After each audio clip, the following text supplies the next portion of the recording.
देखिए जितनी दूरी पर मैंने ये पैदल रखा है उतनी दूरी पर अंदर पैदल है। देखिए अभी जितनी दूरी पर मैंने घोड़ा रखा है उतनी दूरी पर अंदर घोड़ा है, जितनी दूरी पर ऊंट रखा है उतनी दूरी पर ऊंट है, जितनी दूरी पर मैंने हाथी रखा उतनी दूरी पर हाथी है। और साथ में एक मजेदार बात यह कि उतने ही ऊंचे हैं। ये देखिए ये इसकी ऊंचाई कम है, ये उसकी थोड़ी ज्यादा है, ये लगभग लगभग बराबर है, ये नीचा है, ये उससे थोड़ा ऊंचा, ये उससे थोड़ा ऊंचा। मतलब क्या हुआ कि वस्तु की लंबाई और प्रतिबिंब की लंबाई क्या आ रही है, बराबर आ रही। एक बात। दूसरी बात कि जो प्रतिबिंब है वो दर्पण के पीछे उतनी ही दूरी पर बन रहा है जितनी दूरी पर उसके आगे वस्तु है ना। और प्रतिबिंब कैसा बन रहा है, सीधा बन रहा है। देखिए सब सीधे हैं, सीधा और आभासी। Okay thank you.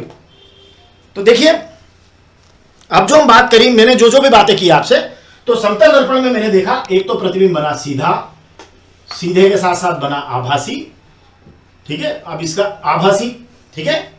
और एक और बात देखी कि प्रतिबिंब की ऊंचाई या यूं कहें लंबाई, अगर रेखिक आवर्धन की बात करें तो प्रतिबिंब की ऊंचाई, इसको आप लंबाई शब्द भी इस्तेमाल कर सकते हैं, कई पुस्तकें करती है।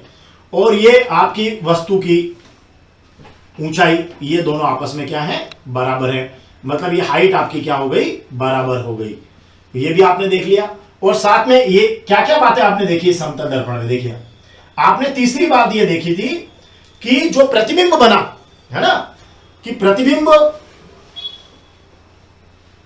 दर्पण के पीछे उतनी ही दूरी पर बना, उतनी ही दूरी पर बना जितनी दूरी पर दर्पण के आगे वस्तु रखी थी, वस्तु रखी थी।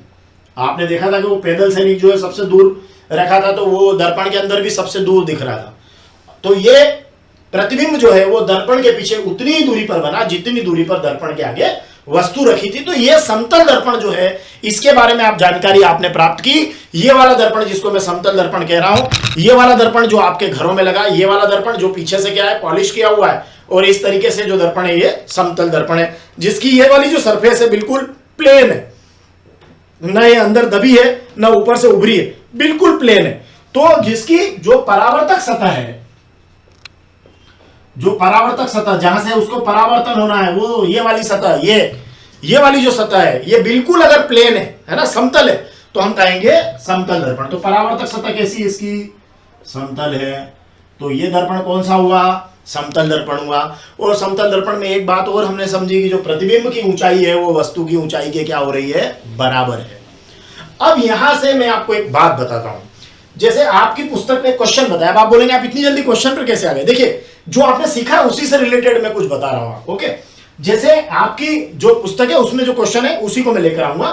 तो सबसे पहले एक बात और समझ लीजिए कि होता क्या है, कोई भी जो दर्पण या मिरर है उसका आवर्धन क्या होता है, मतलब वो दर्पण आउटपुट क्या निकालता है।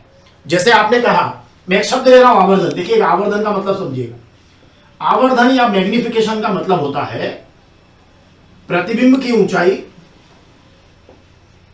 और वस्तु की ऊंचाई का अनुपात। वस्तु की ऊंचाई मतलब प्रतिबिंब की ऊंचाई और वस्तु की ऊंचाई का अनुपात होता है आवर्धन।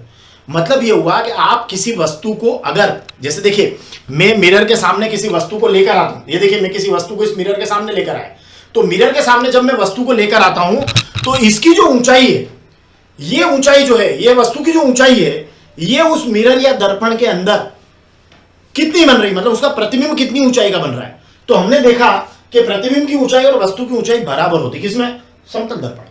मतलब अभी हमने देखा ना, अभी हमने देखा कि वो पैदल इतना ही बड़ा दिख रहा था, जितना बड़ा इधर था जितना ही बड़ा उधर था। राजा इतना बड़ा उधर था तो इतना ही बड़ा उधर था। अगर मैं उसके सामने पेन ले आता तो पेन भी क्या है, उसके सामने जितना बड़ा मतलब ऊंचाई पर, जितनी उसकी ऊंचाई है, ऐसे ऐसी ऊंचाई, वो अंदर भी उतनी ही ऊंचाई पर रहता है। ओके, तो इसका मतलब ये हुआ कि जब भी आपको आवर्धन निकालना, आपसे कोई पूछे कि कोई दर्पण कैसा आवर्धन लाता है ना, वो छोटा कर देता है, बड़ा कर देता है या बराबर रखता है, इसको आवर्धन या मैग्निफिकेशन कहते हैं। कि वो कितनी उसकी आवर्धन है ना, तो वो कितना कर देता है, छोटा करता है, बराबर करता है, बराबर करता है या बड़ा कर देता है। तो उसका मतलब होता है कि प्रतिबिंब की ऊंचाई बटे वस्तु की ऊंचाई का अनुपात। अब ऐसा क्यों लिखा, प्रतिबिंब बटे वस्तु, कारण क्या है कि ये तो आपका इनपुट है, आप कांच के सामने खड़े हो गए, ये वस्तु की ऊंचाई है ना, तो ये इनपुट हो गया। और प्रतिबिंब की ऊंचाई क्या हुआ, आउटपुट हो गया कि वो आपने प्रतिबिंब आप जब खड़े हुए तभी तो प्रतिबिंब आया, तो वो आउटपुट बटे इनपुट। जब भी ध्यान रखना इफिशियंसी या दक्षता निकाली जाती है तो आउटपुट बटे इनपुट होता है बेटा। आपका जब रिजल्ट भी निकलता ना तो आप 100 में से कितने नंबर लाए, तो जो नंबर लाए ऊपर लिखते हैं, 100 नीचे लिखते हैं, है ना। तो कहने का मतलब ये कि प्रतिबिंब की ऊंचाई बटे वस्तु की ऊंचाई को कहते हैं हम आवर्धन या मैग्निफिकेशन। ओके, तो एक प्रश्न यहां बन रहा है, एक प्रश्न बहुत मजेदार बनाया गया और एग्जाम में भी पूछा जाता रहा, और देखिए आप लोगों के लिए कितना सरल बनने वाला है। देखिए आप, प्रश्न बन गया कि एक समतल दर्पण द्वारा अभी तो मैंने परावर्तन नहीं बताया, मैं तो सिंपल बातें कर रहा हूं, है ना। अभी परावर्तन को मैंने इतना ही बताया कि आप पर प्रकाश गिरा, हमने देख लिया, ठीक है। और समतल दर्पण में हम देखते हैं, हमें हमारा अनुभव है, इसलिए मैं आपके सामने प्रश्न उठा रहा हूं।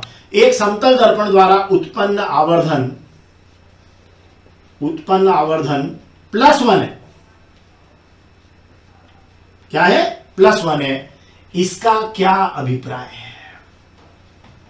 इसका क्या अभिप्राय है? इसका क्या मतलब है? किसी समतल दर्पण का आवर्धन अगर +1 है तो इसका क्या मतलब है? तो सिंपल मतलब है कि प्रतिबिंब की ऊंचाई और वस्तु की ऊंचाई का जो अनुपात है वो 1 है।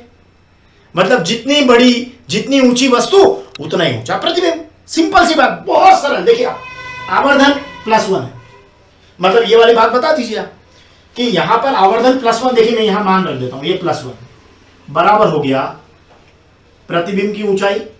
बेटा समझ में आ रहा है? प्रतिबिंब की ऊंचाई बटे वस्तु की ऊंचाई। अब आवर्धन +1 हो गया तो प्रतिबिंब की ऊंचाई बटे वस्तु की ऊंचाई। अब इससे देखिए आप, ये क्लास हुआ कर दीजिए एक में वस्तु की ऊंचाई का, तो आपके सामने क्या निष्कर्ष आएगा कि प्रतिबिंब की ऊंचाई बराबर हो जाएगी वस्तु की ऊंचाई। प्रतिबिंब की ऊंचाई और वस्तु की ऊंचाई आपस में क्या हो जाएगी? बराबर हो जाएगी। मतलब हमने समझा कि किसी समतल दर्पण द्वारा उत्पन्न अगर आवर्धन +1 है, इसका मतलब यह है कि जितनी वस्तु की ऊंचाई है प्रतिबिंब की ऊंचाई भी उतनी ही रहेगी। और उसमें आप ये भी बता सकते हैं, समतल दर्पण के बारे में आप हमेशा बताइए कि समतल दर्पण में प्रतिबिंब कैसा बनता है, सीधा बनता है, आभासी बनता है, दर्पण में उतनी दूरी पर बनता है या दर्पण के पीछे उतनी दूरी पर बनता है जितनी दूरी पर वस्तु उसके सामने होती है, और साथ में प्रतिबिंब की ऊंचाई वस्तु की ऊंचाई के बराबर होती है। वैसे भी हम जानते हैं, अगर वो नहीं भी कहते यहां पर कि आवर्धन +1 है, तब भी हमको पता है कि समतल दर्पण का आवर्धन +1 है। क्यों? क्योंकि समतल दर्पण में प्रतिबिंब की ऊंचाई उतनी ही होती है जितनी की वस्तु की ऊंचाई होती है। तो समतल दर्पण में उत्पन्न